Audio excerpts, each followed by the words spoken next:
नमस्कार दोस्तों, जय जोहार। मैं कौशल तिवारी और बिहनिया संझा में आपका स्वागत है। लोहारीडीह कांड, आगजनी और हत्याकांड के नाम पर छत्तीसगढ़ में जो सबसे बड़ी घटना हुई, उस कांड के पीछे का सच धीरे धीरे सामने आने लगा। इस पूरे खेल में डबल इंजन सरकार की भूमिका को लेकर अब सवाल इसलिए उठ रहे हैं क्योंकि जांच के बाद पुलिस ने अब स्वयं स्वीकार किया है कि 32 ऐसे ग्रामीण थे जिसमें महिलाएं और बच्चे शामिल। उन्हें अपराध में शामिल नहीं होने के बावजूद जेल की सलाखों के पीछे पहुंचा दिया गया था। घटना 3 महीने पहले की है और वे लोग जो इस कांड में कहीं शामिल नहीं थे, सब जेल में सड़ रहे हैं। सत्ता का ऐसा चरित्र आपको बहुत कम देखने को मिलेगा और यह सब कुछ इसलिए हुआ क्योंकि जिस भारतीय जनता पार्टी के नेता रघुनाथ साहू का उस क्षेत्र में आतंक था, गुस्साई भीड़ ने न केवल उसके घर में आग लगा दी बल्कि वह जिंदा जल गया और अपने नेताओं की करतूत को उजागर करने की बजाय, लोगों के गुस्से पर पानी डालने की बजाय सरकार ने 167 लोगों को पकड़कर जेल में डाल दिया और अब जांच में पता चल रहा है कि 32 लोग ऐसे थे जिनका इस घटना से कोई लेना देना नहीं था। यानी समझिए कि किस हद तक सत्ता अपने नेताओं के लिए कानून को भी ठेंगा दिखा देती है। दरअसल यह पूरा मामला उस दिन से शुरू हुआ जब गांव के सरपंच कचरू साहू की हत्या करके लाश पेड़ पर लटका दी गई थी और हत्या का संदेह सीधे सीधे पूर्व सरपंच रघुनाथ साहू पर था, जो भारतीय जनता पार्टी का नेता रहा है। उस क्षेत्र में उनकी दबंगई के अपने किस्से हैं। लेवी वसूलता था, अधिकारियों को डरा धमका कर पैसे वसूलता था और समूचे गांव में आतंक मचा कर रखा था। जैसे ही गांव वालों को उस पर शक होता है, गांव वाले एकजुट होकर रघुनाथ साहू के घर में न केवल आग लगा देते हैं बल्कि वह जिंदा जल जाता है। और इसके बाद पहुंची पुलिस। कैसे पहुंची होगी आप समझ सकते हैं कि रघुनाथ साहू यदि भारतीय जनता पार्टी का नेता था तो पुलिस किस हद तक कार्रवाई पर उतारू थी। गांव वालों को पीटते कूटते थाने लाया गया था।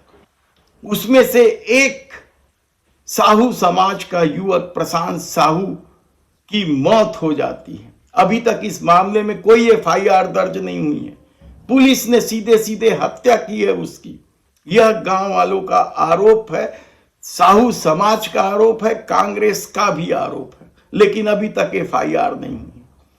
तब भी यह बात जोर शोर से उठाई गई थी कि जो लोग इस घटना में शामिल नहीं है उसे भी पुलिस दुर्भावनापूर्वक न केवल पिटाई कर रही है बल्कि उन्हें गिरफ्तार कर रही है।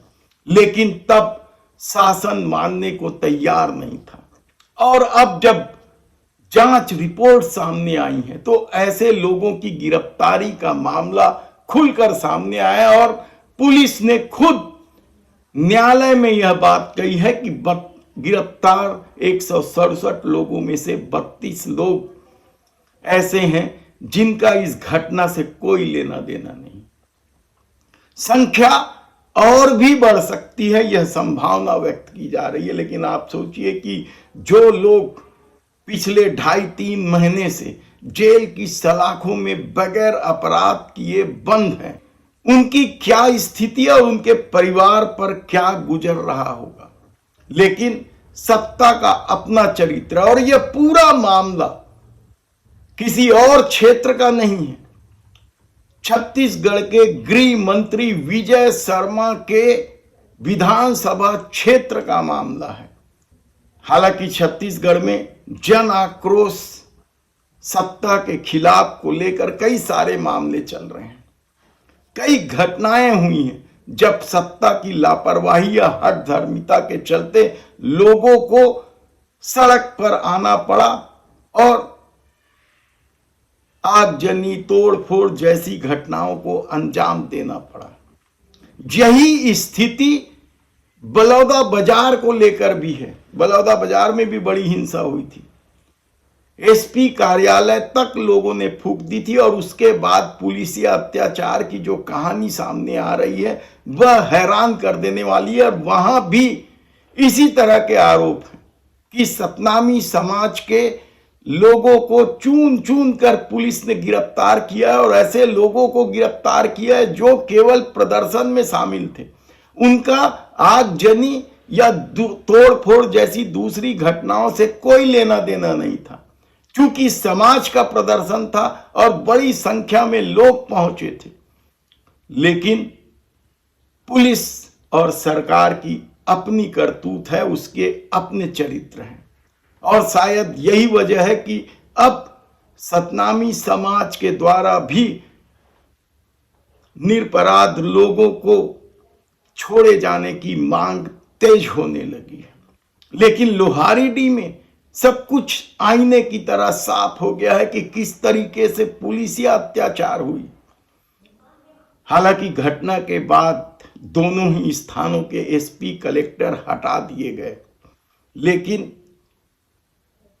जो मामला सामने आया था खुलकर, वह सीधे सीधे इशारा कर रहा था कि सत्ता पूरी तरीके से फेल है।